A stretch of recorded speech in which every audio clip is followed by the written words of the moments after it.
Thank you for joining us for today's brief recap covering the 2023 football playoffs. It's been a year. We thought we'd take a few moments, walk over the basics of playoff operations for all of our football schools. Congratulations to everyone who has made the playoffs. The official game ball continues to be Big Game Football Factory, the Leather Footballs for Taps competition. One of the most important things for our playoff games is the game administrator. Please keep in mind that all playoff games must have a game administrator from both teams. Both the visitor and home team must have a designated game administrator. They need to be on duty as the team's fans arrive, so get there early, need to be there during the contest and after the contest until all the fans exit and the team exits. It's very important that you're there to watch over your fans, make sure you intervene before any problems arise, but make sure that game administrator and those two game administrators talk to each other before the game and coordinate their actions. Thank you, Steve. Let's talk about game details a little bit. Weather. Weather's always a consideration in Texas, regardless of the time of year. We've had some of those issues the last couple of weeks. So as you plan each round of the playoffs, obviously both schools' coaches are keeping an eye on the weather. Talk about that prior to the game. Have the administrators for both schools get together. If you know days in advance there might be issues, plan accordingly. Try to play that game earlier if you can. But once you arrive there on game day, talk about that. Talk about agreements prior to the game, how long, how late you'll start, when you might have a plan B for continuing if the game is interrupted. Make sure you discuss all those things and have an agreement prior to the start of the game. Once the game starts, the officials are in charge of decisions made regarding suspending the game. All games must be played to conclusion, unless after halftime the team that's behind on the scoreboard chooses to concede the contest at that point. Remember, if you have to reschedule games, TAPS requires 5 full days between contests in football. That's 5 full days. So if you have questions, reach out to our office. Let us know if you're having issues, but keep that in mind as you talk about maybe suspending or continuing a game to the next day. No practice or contest are allowed on Sunday, and of course there are no warm-up games allowed in football. Let's talk about the scheduling in the area round. The higher seed is the home team. The only exception to that would be if neither of the teams is at least a number 3 seed, then a neutral site would be the choice there. If you're equal seeds, obviously it would be a neutral site. In the regional round, all games are neutral site. You could have a home game if both teams mutually agree, but otherwise by default it is a neutral site game. Same in the semifinals, neutral site game, home game only if both schools mutually agree, and of course TAPS will be hosting the championships. Brian, talk to us about more game details. The date for all rounds of the playoffs is shown on the official TAPS calendar, www.taps.biz. Click on the word calendar and it'll take you right to it.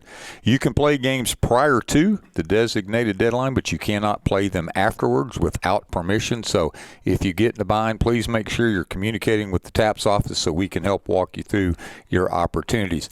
The date of the contest is shown on the calendar. Time is by mutual agreement. If you can't agree on the time of the contest, it shall be a coin toss. Please keep in mind those schools that are having to travel a great distance when you set the time of each match. Location, Section 141 has all the details about the playoff games, and it also talks about mutual agreement. We talk about being halfway on a neutral site. It doesn't have to be halfway.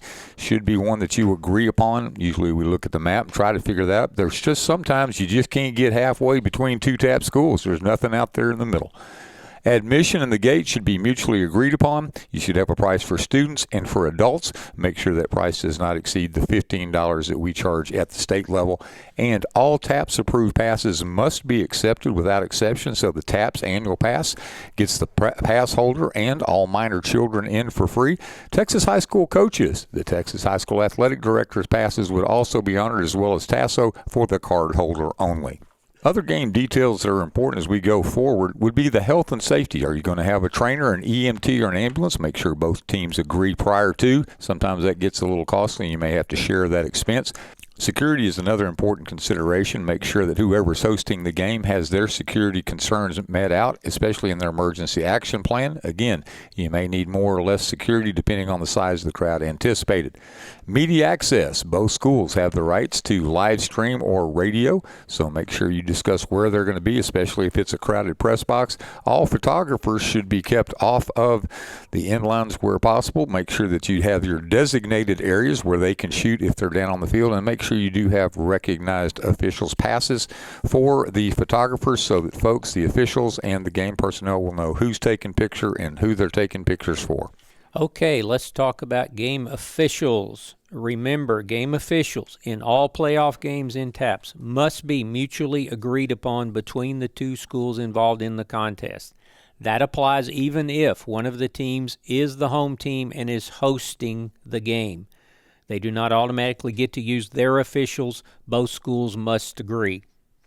Playoff requirements for our 6-man schools, a minimum of a 4-man crew. For our 11-man schools, a 5-man or a 7-man crew. If our schools can't agree on that, you would flip a coin to determine that difference. Payment, the home team, or the school in the case of a neutral site who assumes those home team responsibilities, is responsible to make sure the officials are paid. The TAPS approved pay scale is listed on the TAPS website.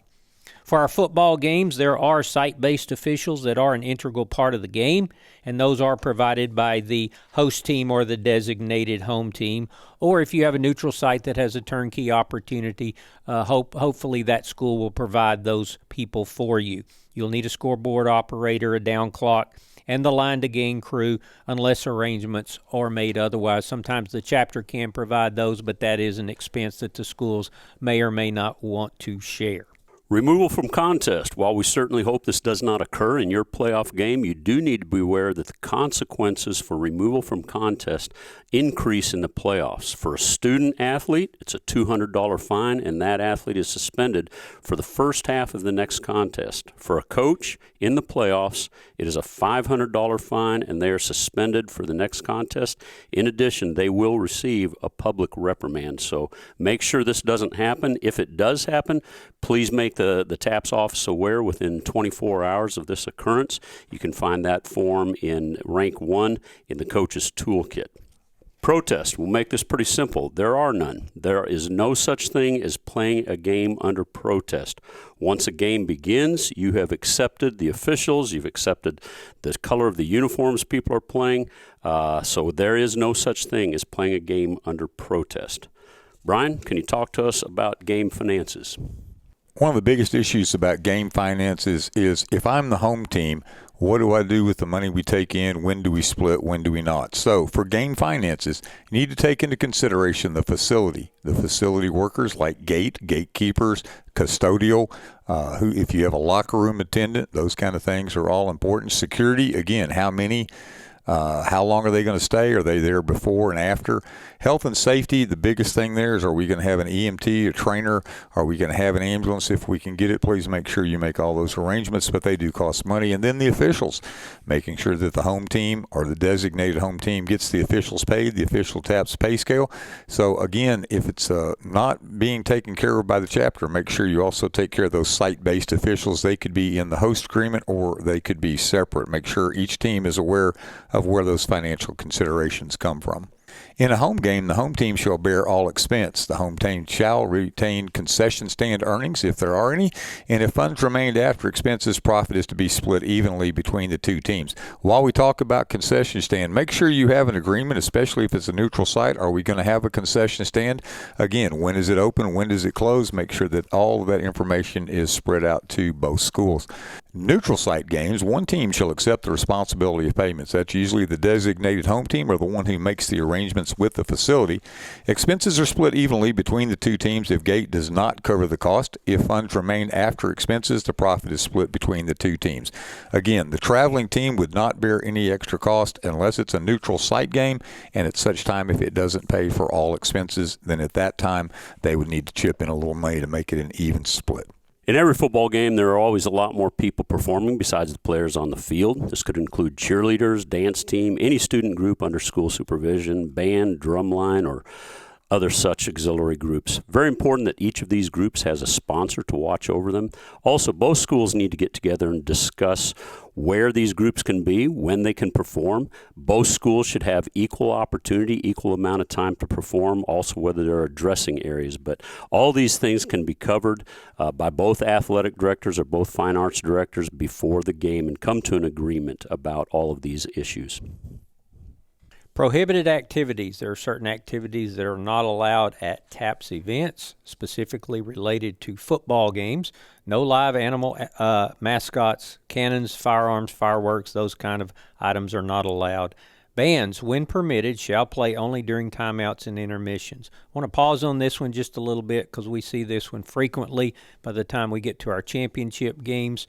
Bands or drum lines or any school group like that is playing and performing while the game is going on, you cannot play when a team is getting ready to run a play. What does that mean? If they're on offense and they huddle up and they break the huddle, when they break the huddle, you have to stop playing if you're playing during that time. If they're running a no-huddle offense and they've completed a play and they go line up on the line of scrimmage and they're ready to play, you cannot be playing during that time.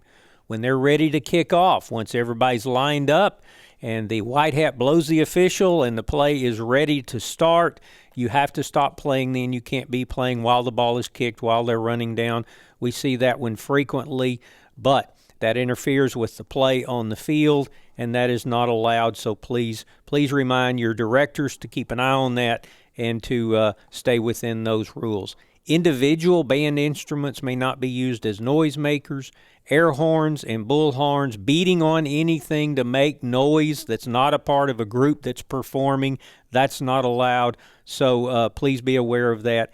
Air horns and bullhorns, anything like that is not allowed or permitted at any TAPS contest. No sound systems other than one that's being provided by the host facility. Sometimes that involves cheerleaders or those groups. They want to bring their own sound system in to perform things they've done all year. That is not allowed. Only the sound system at the facility can be used. Body paint and those kind of things are not permitted by players or spectators. Let's be aware of the facility you're using and honor that. That does make a mess, so please don't do that. Streamers, confetti, and other such materials, same category. Let's leave the place better than we found it and be good guests at those facilities. During the playoffs, being prompt in score reporting is critical so that we can update our brackets in a timely fashion. As soon as your game is complete, you need to report the result. Will, if you can go to taps.biz. If you go to Athletics tab, click on that. In the upper left-hand corner, there's a playoff game reporting form. Click on that, and you can fill that out, and that will aid us tremendously in keeping the brackets up to date. As always, you can reach us at info@taps.biz or give us a call, 254-947-9268. Our website, www.taps.biz. An awful lot of information is going to be posted there as we go through the playoffs. We'll jump on back to that next slide, and we're just going to talk a little bit frequently asked questions we get here in the office. Remember that anytime that you're hosting a football game, there is a home and a visitor, but there is that third team out there on the field, and it's the officials. So as the game administrators, it's your job to welcome them to the facility, make sure they get to their locker room both prior to the game, during halftime, and after the game. Make sure they're escorted out to the parking lot. We would love to say that we never have issues, but there are times when we have issues, and it's your job as the game administrator to make sure that the officials are protected. Robert mentioned the auxiliary groups. They put as much effort in here and many times to get there, to perform, make sure that it's equal across the board there. We don't allow the sound systems on the sideline, so if you're the home team, you don't get to play your dance music over the deal, so your cheerleaders and dance team get to dance, but the opponent doesn't. If you're going to allow both of them to do it, work that out ahead of time.